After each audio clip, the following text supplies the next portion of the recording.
Saudara, pemerintah Indonesia siap mengirim 20.000 pasukan untuk misi perdamaian di Gaza, Palestina. Kini pengiriman pasukan perdamaian masih menunggu lampu hijau dari PBB sebagai landasan legalitas internasional.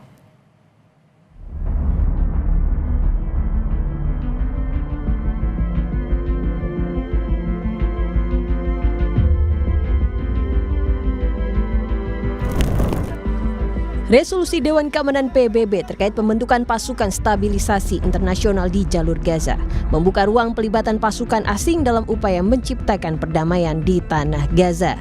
Indonesia menjadi salah satu negara yang menyatakan kesiapan penuh bergabung dalam misi perdamaian di Gaza. Hal ini merespons resolusi Dewan Keamanan PBB terkait pembentukan pasukan stabilisasi internasional di jalur Gaza. Presiden Prabowo Subianto bahkan telah membahas urgensi pembentukan pasukan stabilisasi internasional di Gaza dengan Perdana Menteri Inggris Keir Starmer via daring dari kediamannya di Hambalang, Bogor, Jawa Barat. Tenaga ahli utama KSP Ahmad Fuad Fanani bilang pengiriman pasukan perdamaian ke Gaza menunjukkan independensi Indonesia. Pemerintah memastikan Indonesia tak akan terjebak dalam pusaran konflik kepentingan Amerika Serikat di tengah upaya meredam konflik di Gaza. Indonesia punya pengalaman yang mengantisipasi bagaimana hal ini tidak didominasi oleh Barat dan yang juga kita antisipasi secara legal agar itu tidak didominasi kepentingan Barat dan mendapatkan kerumitan baru. Kita itu strukturnya di bawah UN Peacekeeping, jadi bukan komando bilateral.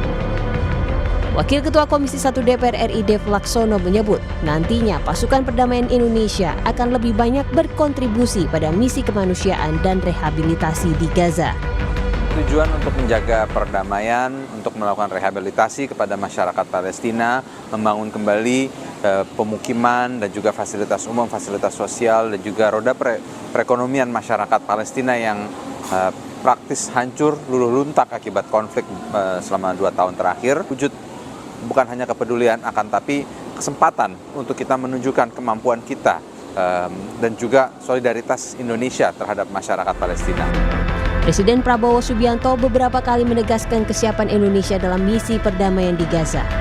Prabowo menyebut Indonesia siap mengirim sekitar 20.000 personil TNI bila mandat PBB sudah diterbitkan. Gimana kesiapan Indonesia? Kami katakan kami siap. Kalau diminta pasukan penjaga perdamaian, pasukan peacekeeping, Indonesia siap. Selain Indonesia, negara yang siap mengirim pasukan ke Gaza adalah Mesir, Uni Emirat Arab, Azerbaijan, Qatar, Arab Saudi, Turki, dan Pakistan. Jalan menuju perdamaian tidak pernah mudah, tapi langkah sekecil apapun membawa harapan bagi jutaan warga Palestina untuk hidup damai di tanahnya sendiri. Tim Liputan, Kompas TV.